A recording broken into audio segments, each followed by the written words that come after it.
Pour ce qui est des tests de connaissances, la fiche est composée de 10 questions, dont les 6 ce sont des questions à choix multiples et les 4 autres questions sont des questions fermées où on répond par oui ou par non. Pour la première question, au lendemain des indépendances, les pères de l'indépendance avaient pour vocation d'africaniser le modèle d'État laissé par l'administration coloniale. Car l'État post-colonial a pris la relève de la mission assimilationniste et civilisatrice de l'État colonial. Ainsi, l'État post-colonial avait pour vocation d'impulser une dynamique de développement en se basant sur la création d'un État capable d'être à la fois réceptacle et vecteur du développement escompté. À cet effet, les transformations sociales, économiques et politiques souhaitées ne pouvaient se réaliser en faisant une impasse totale aux réalités socio-culturelles et juridiques politiques du contexte africain.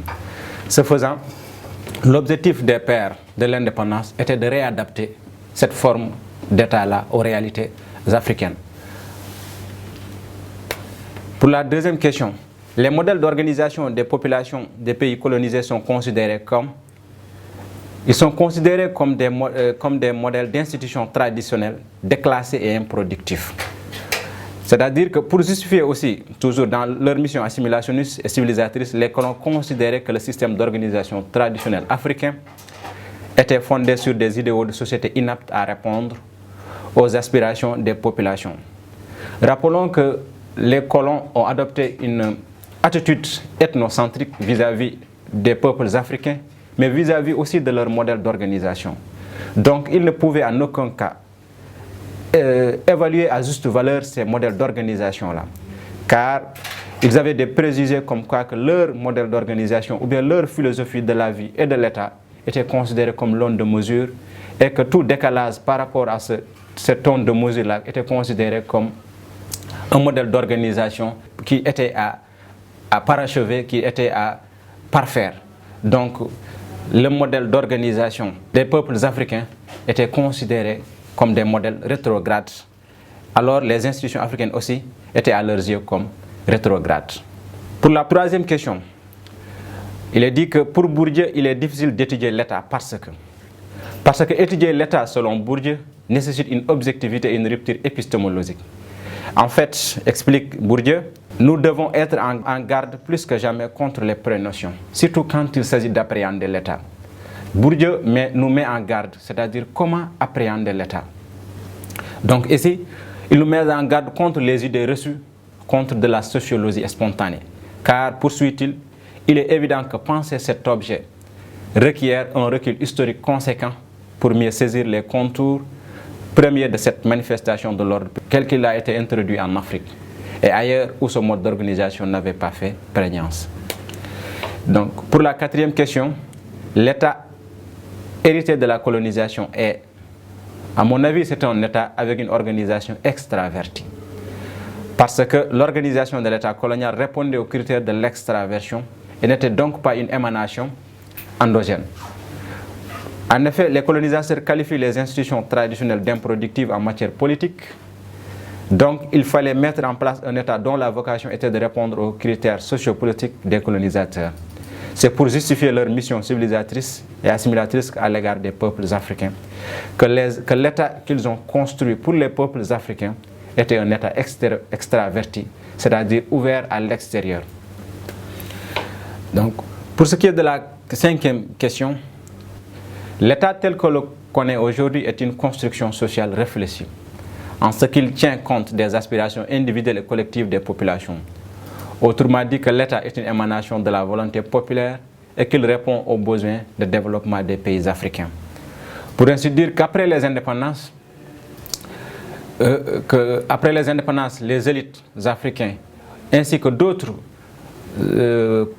concitoyens de l'Afrique, surtout les panafricanistes, ont procédé à une réadaptation, c'est-à-dire à une contextualisation de ce qui est convenu d'appeler État, c'est-à-dire construire un État qui répond aux aspirations des populations autochtones et ne pas se fier ou bien ne pas importer tout le temps les modèles d'organisation qui peut-être ont fait leur preuve ailleurs, mais vous n'êtes pas sans savoir que vérité en deçà des Pyrénées, erreur au-delà, pour dire qu'on ne peut pas importer des modèles d'organisation qui peuvent faire leur preuve ailleurs, c'est vrai, mais qui, s'ils sont inadaptés aux réalités socioculturelles, vont constituer peut-être des handicaps que des prouesses.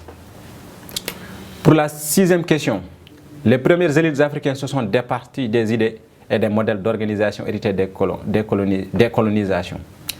Je dirais que cette affirmation est fausse, car en effet, au lendemain des indépendances, les coopérants ont pris la place des administrateurs coloniaux et ont participé à la consolidation des normes et principes de l'État tels qu'ils fonctionnent jusqu'à nos jours. Par ailleurs, il est à souligner que les dirigeants africains à l'aube des indépendances étaient les bons élèves de l'administration coloniale.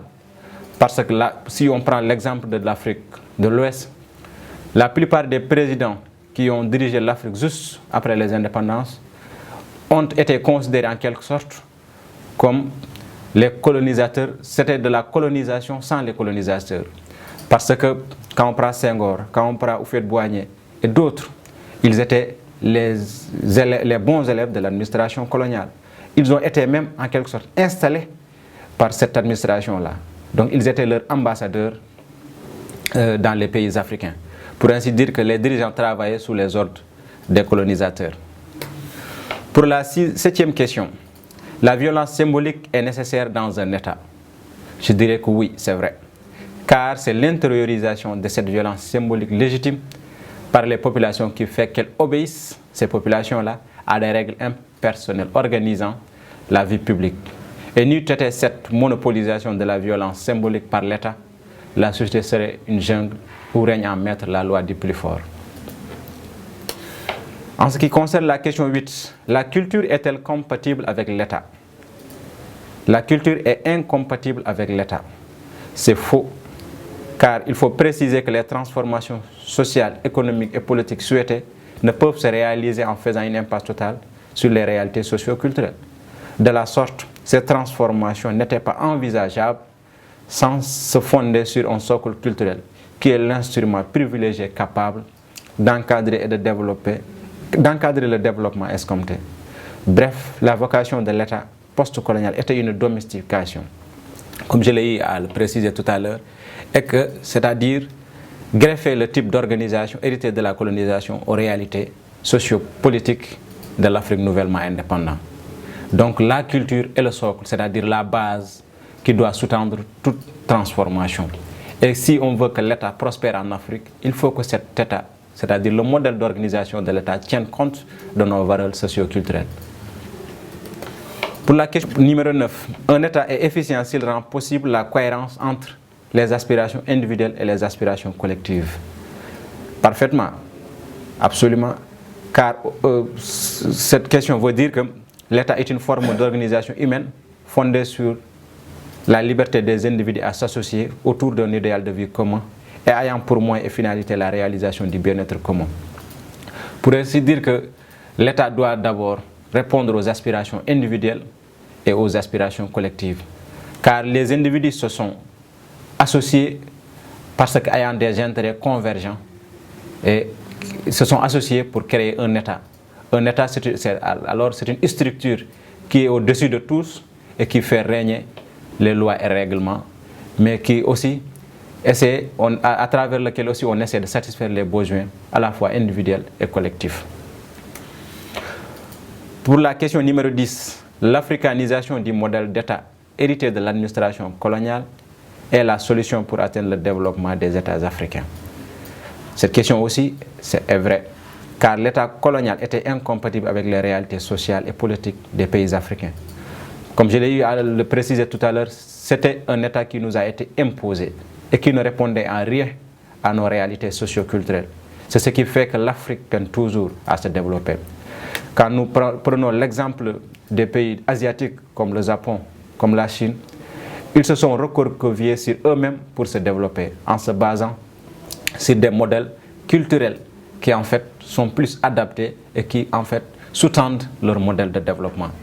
Ainsi, l'africanisation du modèle d'État consistait à réadapter les États post-coloniaux au contexte africain, surtout par rapport aux aspirations de développement des États nouvellement indépendants.